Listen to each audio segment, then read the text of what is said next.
আমি জানি আপনি এরকম কেন করেছেন, কারণ আমি আপনাকে অপরাধী সন্দেহ করে নজরবন্দি করেছিলাম। সেই জন্যই আপনি আমার বড় আম্মিকে সন্দেহ করেছেন, তাই না? কিন্তু আমি আপনাকে মুক্ত করে দিয়েছি, সেটাই অনেক। এবার অপরাধীকে খোঁজার দায়িত্ব আপনি আমার উপরে ছেড়ে দিন। অপরাধীকে আপনার সামনে নিয়ে এসে ব্যাস যোধা বেগম, আপনি কি এটা জানেন যে আপনি কার বিরুদ্ধে অভিযোগ করেছেন? আমি যদি আমার নিজের জীবন ওনাকে দান করে দিই, আমি তাও ওনার ঋণ কোনোদিনও শোধ করতে পারবো না। আর আপনি ওনার বিরুদ্ধে আমার কাছে অভিযোগ করছেন? যার জন্য আমি জীবন দিতে পারি সে আমার হবু সন্তানকে হত্যা করতেই পারে না। আপনি কি জানেন যে ওনার স্থান আমার কাছে কোথায়? এতটুকু ছিলাম আমি, সেই থেকে উনি আমাকে মানুষ করেছেন। আমার নিজের কাকা আমাকে হত্যা করার চেষ্টা করেছিল, আমাকে বন্দি করেছিল, ওই কেল্লাতে তোপের সামনে আমাকে দাঁড় করিয়ে দিয়েছিল। তখন আমার আব্বা জানার আম্মি যেন কিছুই করতে পারেননি, তারা অসহায় ছিলেন, তারা নিরুপায় ছিলেন। কিন্তু তখন ইনি সেই সময় তোপের সামনে ঝাঁপিয়ে পড়ে আমার প্রাণ রক্ষা করেছিলেন। আর আজও উনি আমার ঢাল হয়ে রয়েছেন। আমি জানি আদম খান তখন খুবই ছোট, কিন্তু ওকে ছেড়ে তখন ইনি আমাকে সামলেছেন। ওনার নিজের সন্তানের কথা না ভেবে ইনি সবসময় আমার কথা ভেবেছেন। যোধা, আপনি কি জানেন আমার সিংহাসনের শুধু দুটো পা?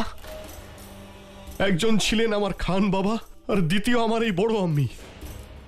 খান বাবা মারা যাওয়ার পরে আমি এটা সিদ্ধান্ত নিয়েছি, কেউ যদি আমার ক্ষতি করতে চায় করুক, কিন্তু আমি ওনাদের কোনো ক্ষতি হতে দেব না যাদের আমি ভালোবাসি। প্রথমে আমি আমার খান বাবাকে হারিয়েছি, আর এখন আমি আমার সন্তানকে হারিয়েছি। কিন্তু এখন আমার বড় আম্মিকে আমি হারাতে চাই না। রোকেয়া বেগমের ঘটনায় আমি আপনাকে নিরপরাধী ভেবেছিলাম, কিন্তু বড় আম্মিকে আপনি অপবাদ দিয়ে অনেক বড় অপরাধ করেছেন, আর এর জন্য আপনি অবশ্যই শাস্তি পাবেন। আমি আপনাকে... না জালাল, না, আপনি এসব কিছু করবেন না। ক্রোধ হলো মানুষের সবচেয়ে বড় শত্রু, আর সে মানুষ যদি শাহেনশাহ হন, তাহলে ক্রোধের থেকে নিজেকে দূরে রাখাই ভালো।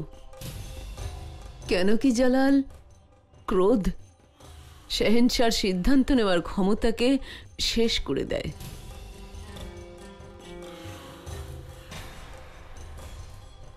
আমি তো জান্নাত পেয়ে গেছি জালাল।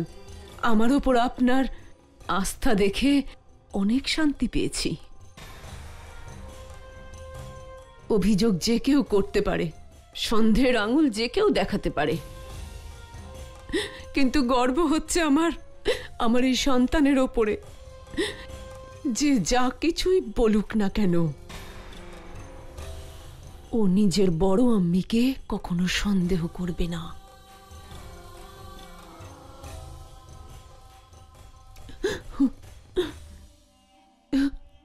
বেগম যোধা, ক্ষমা করবেন আমাকে, কিন্তু আপনি আমার ওপর বিনা প্রমাণেই অভিযোগ করেছেন। কিন্তু আমি আজ শাহেনশাহর সামনেই প্রতিজ্ঞা করছি যে আমি অপরাধের বিরুদ্ধে প্রমাণ জোগাড় করেই নিয়ে আসব আপনার সামনে।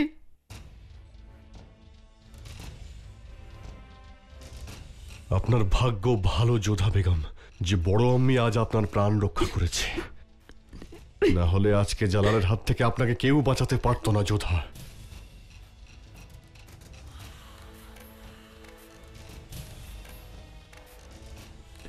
আপনি যান এখান থেকে।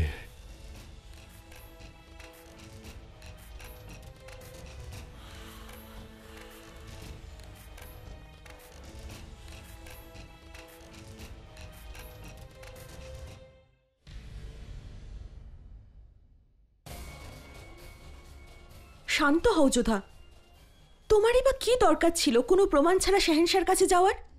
তুমিই তো বলেছিলে আমাকে মহামাঙ্গার বিরুদ্ধে কেউ কোনো কথা বললে শাহেনশাহ সেটা মেনে নেবেন না। তাহলে কেন উনি আমাকে আর আমার দাদাদের দোষী সাব্যস্ত করলেন? জানো মতি, শাহেনশাহর সব থেকে বড় দুর্বলতা কি? উনি ভীষণ জেদি। তার কথাই শোনেন যার কথা উনি শুনতে চান। আমি জানি সেটা, কিন্তু শাহেনশাহ মহামাঙ্গাকে অন্ধের মতো বিশ্বাস করেন। সেই কারণেই তো উনি কিছু দেখতে পাচ্ছেন না। বিশ্বাসে মানুষ বিশ্ব জয় করতে পারে, কিন্তু অন্ধবিশ্বাস মানুষকে শেষ করে দেয়। আরে দোষী ওনার সামনে দাঁড়িয়ে আছে, উনি তাকেই খুঁজতে চাইছেন। তুমি তুমি কেন এই বিষয় নিয়ে এত চিন্তা করছো? তোমাকে আর আমেরকে উনি তো নির্দোষ মেনে নিয়েছেন, তাহলে ছাড়ো, উনি যা করছেন ওনাকে করতে দাও। যদি এটা আমার হাতে থাকতো মতি, তাহলে ওনার কথা আমি ভাবতামও না। আমি ওনাকে এত ঘৃণা করি, তাও ওনার কথা আমি ভাবছি। যদি সেটাই সত্যি হয় যোধা, তাহলে ওনার সন্তান মারা যাওয়াতে তুমি কেন এত কষ্ট পেয়েছিলে? আমি কষ্ট পেয়েছিলাম তার কথা ভেবে, যে মা হওয়া সুখটুকুও পেল না। আমার কষ্ট হয়েছিল আমি এমন একজনের স্ত্রী যে বিবেকহীন, দেখানোর জন্য ক্রোধ, দেওয়ার জন্য দণ্ড আর নেওয়ার জন্য প্রতিশোধ, এই ওনার পরিভাষা। আমার শুধু এটা ভেবে রাগ হচ্ছে যে অকারণে উনি আমার পরিবারকে অপমান করলেন। এটা ভেবে রাগ হচ্ছে যে কেন উনি তাদের কথা শোনেন না যারা ওনার ভালো চিন্তা করেন। কারণ উনি মহামাঙ্গাকে ভালোবাসেন যোধা। কিন্তু মহামাঙ্গা ওনাকে ভালোবাসেন না। স্বার্থের জন্য মহামাঙ্গা ভালোবাসার নাটক করেন। নিজের স্বার্থে ওনার হবু সন্তানকে হত্যা করেছেন। উনি বুঝতে পারছেন না যে ওনার আশেপাশে যারা রয়েছে তারা ওনার ক্ষমতার জন্যই রয়েছে।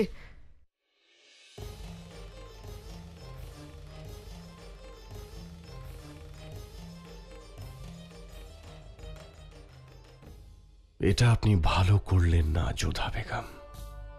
আমার বড় আম্মিকে এইরকম অপবাদ দিয়ে অনেক বড় অপরাধ করেছেন আপনি।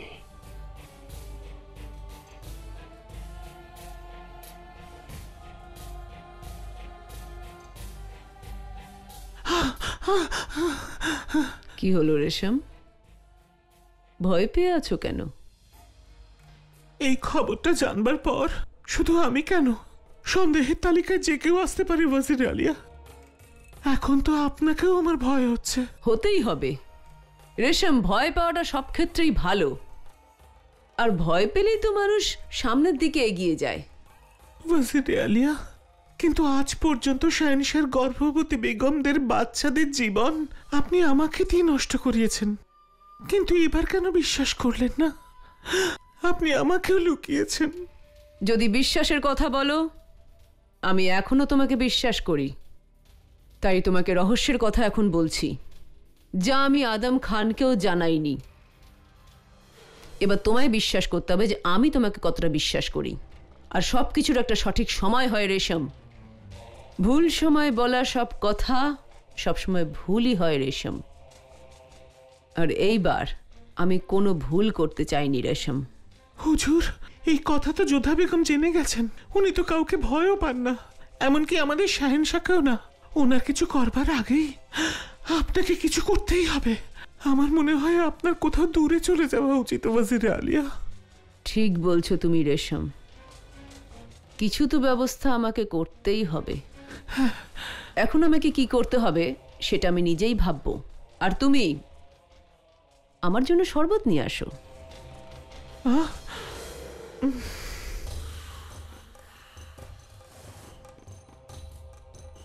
বেগম যোধা,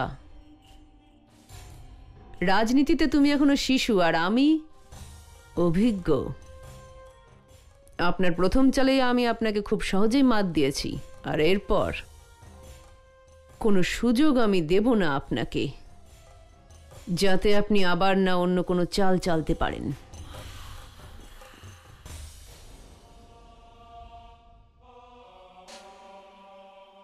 প্রথমবার দেখছি যে আমার সঙ্গে থাকা সত্ত্বেও তুমি আসার পর থেকে চুপচাপই আছো।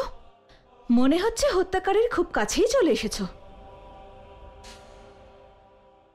যদি সেটা সম্ভব হতো রোকেয়া, কিন্তু খুব তাড়াতাড়ি সেই হত্যাকারীকে ধরতে না পারলে সেটা শাহেনশার কাছে খুবই লজ্জাজনক হবে।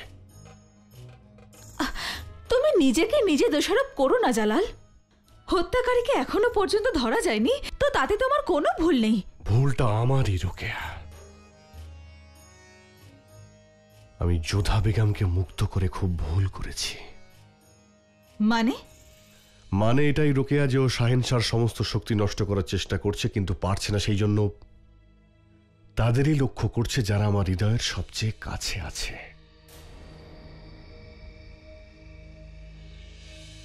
কার ওপর? বড় আম্মির উপর।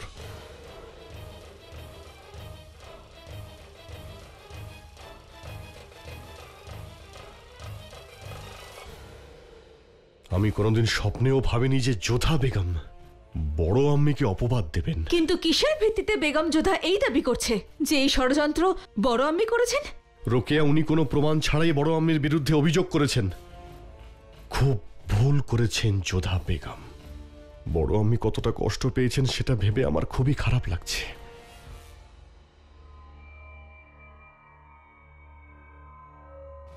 যোধা বেগম এতটাও বোকা নয় যে ও বিনা কারণে মহামাঙ্গার বিরুদ্ধে যাবে।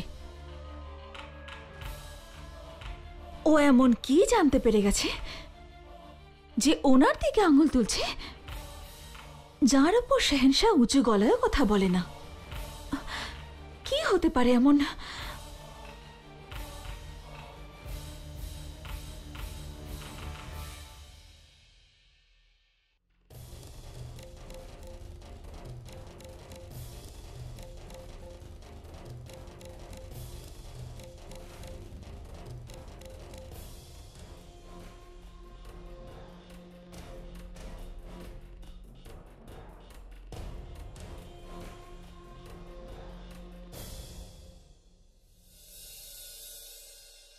আপনি আমায় ডেকেছেন বেগম রোকেয়া? আপনার সাথে আজ দাবা খেলতে ইচ্ছা করছে আমার। আপনার হুকুম শিরোধার্য বেগম রোকেয়া, কিন্তু আজ আমার দাবা খেলায় ইচ্ছে নেই। আরে, আমার তো মনে হলো যে যোধা বেগমকে মিথ্যে প্রমাণ করার পর আপনার স্বাস্থ্য বেশ ভালোই থাকবে। অবাক হবেন না, জালাল আমার কাছে কিচ্ছু লুকোয় না। ও আমাকে বলেছে যে যোধা বেগম আপনার ওপর হত্যাকারী হওয়ার অভিযোগ এনেছে।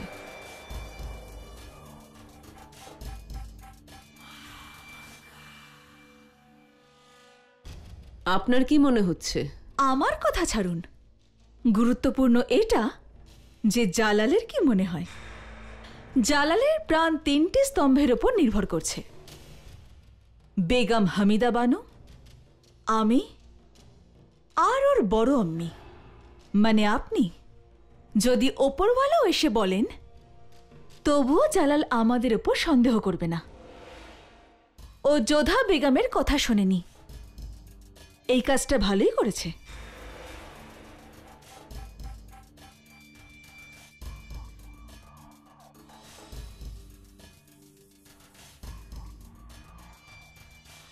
কিন্তু আপনি যেটা করেছেন সেটা আমার ভালো লাগেনি।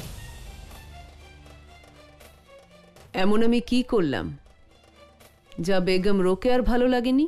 আপনি যোধা বেগমের পক্ষ নিয়েছেন। কি? আমি বেগম যোধার পক্ষ নিয়েছি? হ্যাঁ, যদি আপনি চাইতেন তাহলে জালাল উচিত শিক্ষা দিতে পারত যোধা বেগমকে। যদি আপনি চাইতেন তাহলে যোধা বেগমকে আগ্রা থেকে বের করে দেওয়া যেত, কিন্তু আপনি সেটা হতে দিলেন না। আমি জানতে পারি কেন? বেগম রোকেয়া, হত্যা হয়েছে, আলোচনা হবে, অভিযোগ উঠবে, তর্ক হবে, শাহেনশাহর ক্রোধ বাড়বে, আর এসব হলে উনি অসুস্থ হয়ে পড়তে পারেন। আমার দিকে যে কেউ সন্দেহের আঙুল তুলতে পারে, আমি তাতে কিছু মনে করি না, কিন্তু আমার ছেলে জালাল যদি অসুস্থ হয়ে পড়ে সেটা আমার ভালো লাগবে না। হত্যা হয়েছে, আলোচনা হবে, অভিযোগ উঠবে, তর্ক হবে, শাহেনশাহর ক্রোধ বাড়বে, আর এসব হলে উনি অসুস্থ হয়ে পড়তে পারেন। আমার দিকে যে কেউ সন্দেহের আঙুল তুলতে পারে, আমি তাতে কিছু মনে করি না, কিন্তু আমার ছেলে জালাল যদি অসুস্থ হয়ে পড়ে সেটা আমার ভালো লাগবে না। আজ প্রথমবার আপনি দাবা খেলা সম্পূর্ণ না করে উঠে যাচ্ছেন মাহাম। এই দাবা খেলার জন্য সারা জীবনটা পড়ে রয়েছে বেগম রোকেয়া, কিন্তু আপনি আর জালাল মুঘল সাম্রাজ্যের উত্তরাধিকারীকে হারিয়েছেন, ওকে হত্যা করা হয়েছে, আর সেই অপরাধী এখনো ধরা পড়েনি। সেই কাজ এখনো অসম্পূর্ণ। আমার মনে হয় সবার প্রথমে আমাদের ওই অপরাধীকে ধরার জন্য ব্যবস্থা নেওয়া উচিত। অপরাধী একবার ধরা পড়ুক, তারপর সারা জীবন আপনার সঙ্গে এই দাবা খেলবো বেগম রোকেয়া। অনুমতি দিন।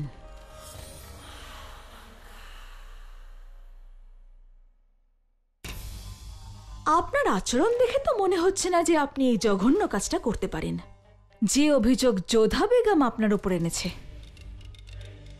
কিন্তু তবুও কেন জানি না যোধা বেগমের কথায় বিশ্বাস করতে ইচ্ছা করছে আমার। তুমি তো এখন নির্দোষ প্রমাণিত হয়েছো, মুক্ত তুমি। তুমি এই সমস্ত কিছু থেকে দূরে থাকো, সেটাই ভালো হবে। সত্যিকে সবার সামনে আনতে বাধা তো পেতেই হবে মতি। আজ শাহেনশাহ আমার কথা মানবেন না, কাল মানবেন না, কিন্তু কতদিন মানবেন না? যতদিন না আমার কথা শাহেনশাহ বিশ্বাস করছেন যে আসল অপরাধী মহামাঙ্গা, ততদিন আমি চেষ্টা চালিয়ে যাব। কিন্তু একটা কথা আমিও বলে দিচ্ছি যোধা, কোনো সাক্ষী ছাড়া তোমার সমস্ত চেষ্টা অসফলই থেকে যাবে। তাহলে ঠিক আছে, এইবার আমি শাহেনশাহর সামনে সাক্ষী নিয়েই যাব।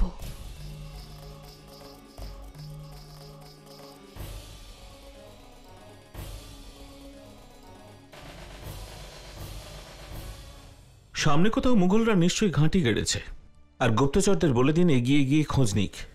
আমার মনে একটা প্রশ্ন ছিল, মুঘলদের বিরুদ্ধে সৈনিক জোটাতে গেলে বহুদিন সময় লাগবে, কিন্তু ততদিনে তো জালালউদ্দিনের শক্তিও বৃদ্ধি পাবে। সেক্ষেত্রে তার সঙ্গে যুদ্ধ করতে গেলে আমাদের সৈনিক কম পড়বে। যুদ্ধে জেতার জন্য সৈনিকদের আবশ্যকতা পড়ে না মন্ত্রী মহাশয়। জয়ের ভাবনাটা মনে রাখতে হবে। নিজেদের স্বতন্ত্র রাখবার ভাবনাটাই জোরালো এবং প্রয়োজনীয়, যেটা আমার মধ্যে আছে। যত সময় লাগুক না কেন, জয় তো আমাদেরই হবে। জালাল আমাদের নোয়াতে পারবে না, কিন্তু একদিন আমরা ওকে মাথা নত করতে বাধ্য করব। কিন্তু সমস্ত রাজবংশীয়দের ভাবনা আপনার মতো নয় মহারানা। আপনার কথার সংকেত আমি বুঝতে পারছি। ভারমাল ভয় পেয়েছিলেন, উনি যুদ্ধের ভয়ে জালালের সঙ্গে নিজের মেয়ের বিয়ে দেন, আর স্বয়ং মনসবদারি নিয়ে মাথা নত করেছেন। কিন্তু আমি তো ভীত নই। প্রণাম মহারাজ। রাজা ভারমল তার মন্ত্রী আর সৈন্যদের সঙ্গে আগ্রা থেকে আমেরের পথে রওনা হয়েছেন। সংবাদ পাওয়া গেছে উনি এই পথ দিয়েই যাবেন।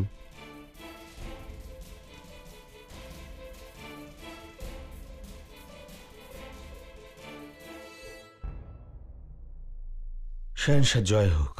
বেগম যোধা আপনার সাক্ষাৎ প্রার্থী। ওনাকে পাঠিয়ে দাও। আজ্ঞে হুজুর।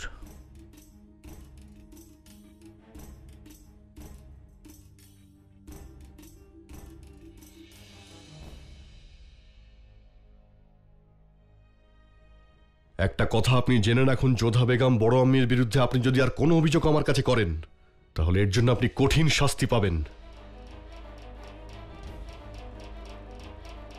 যে ন্যায় চাইতে আসে তাকে শাস্তি ছাড়া আর কি দিতে পারেন আপনি? আমি শাস্তি পেতে ভয় পাই না, যে কথা বলতে চাই তা বলবোই। গতবার রোকেয়া বেগম আপনাকে বাঁচিয়েছিলেন, আর এবার বড় আম্মি আপনাকে বাঁচালেন। কিন্তু এবার আপনার ভাগ্য আপনার সঙ্গে নাও থাকতে পারে যোধা বেগম। ভাগ্যর চিন্তা ভীতুরা করে, যা আমি নই।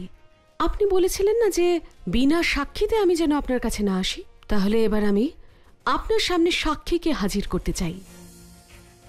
আপনি রহিমকে ডেকে পাঠান, যে নিজের চোখে মহামাঙ্গাকে কেশরে ধুতরা রস মেশাতে দেখেছিল। ডাকুন ওকে। রহিমকে এখানে নিয়ে আসা হোক। আমি অবাক হচ্ছি যোধা বেগম যে আপনি একটা 4 বছরের শিশুকেও আপনার ষড়যন্ত্রে সামিল করেছেন। যদি মহামাঙ্গাকে ষড়যন্ত্র করতে একজন 4 বছরের বাচ্চা দেখে থাকে, এতে আমি কি করতে পারি? আপনি আমার কথা তো বিশ্বাস করবেন না। হতে পারে একজন 4 বছরের বাচ্চা আপনাকে অনুভব করাতে পারে যে আপনি আপনার বড় আম্মির আসল রূপ চিনতে আজ পর্যন্ত অসফল থেকে গেছেন। চুপ করুন, আর একটাও কথা বলবেন না। মোগল সাম্রাজ্যে প্রত্যেক অপরাধীকেই তার কর্মের জন্য শাস্তি পেতে হয়, সে যতই আমার নিজের হোক না কেন। এদিকে এসো রহিম।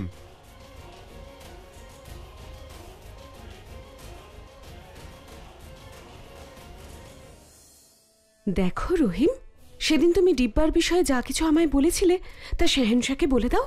রহিম, তুমি কি ওই ডিব্বাটা নিয়েছিলে?